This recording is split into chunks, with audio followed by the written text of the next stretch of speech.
वाशिमच्या अंचळ गावालगत कुकसा ते मांगूळ झनक या मार्गावर असलेला पूल काल आलेल्या पुराच्या पाण्यात वाहून गेला होता। त्यामुळे काही गावांचा रिसोड तालुक्याशी संपर्क तुटला होता। या संदर्भात पुढारी न्यूजने बातमी दाखवल्यानंतर प्रशासनाने तातडीने मुरुम टाकून पुलाच्या दुरुस्तीचं काम सुरू केलं। त्यामुळे गावकऱ्यांनी पुढारी न्यूजचे आभार मानले।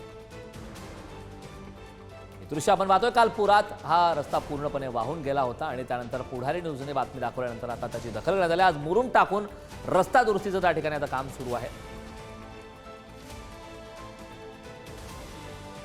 या गावकऱ्यांशी बातचीत केली आमचे प्रतिनिधी देव इंगोले यांनी। पाहूया। वाशिम जिल्ह्यात काल झालेल्या मुसळधार पावसानंतर कुकसा ते मांगूळझनक या रस्त्यावरचा जो अंचळ गावाजवळचा पूल होता हा पूर्णतः खचला होता। या संदर्भात पुढारी न्यूजने बातमी दाखवली होती आणि त्यानंतर प्रशासनाला जाग आली असून आता या पुलाच्या तात्पुरत्या दुरुस्तीचं काम सुरू करण्यात आलेलं आहे। आपण बघू शकता की जेसीबी या ठिकाणी उभी आहे।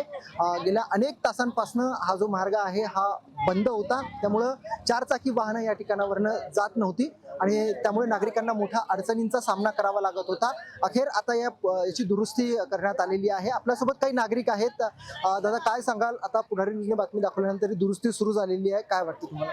सर्वप्रथम पुढारी न्यूजचे या विषयाबद्दल मनापासून या ठिकाणी आभार मानतो। तुमच्या बातमीनंतरच प्रशासनाने या ठिकाणी दखल घेऊन हे काम तात्काळ या ठिकाणी सुरू केले आहे। परंतु माझा प्रशासन असेल किंवा सरकार असेल यांना एक प्रश्न आहे की येणाऱ्या काळामध्ये हा जे पूल आहेत हे पूल अतिशय धोकादायक आहेत। त्यामुळे येणाऱ्या काळामध्ये अतिशय मोठ्या प्रकारचे पुलाची गरज या रस्त्यावर असून तात्काळ त्या संदर्भात आपण या ठिकाणी निर्णय घेण्यात यावा।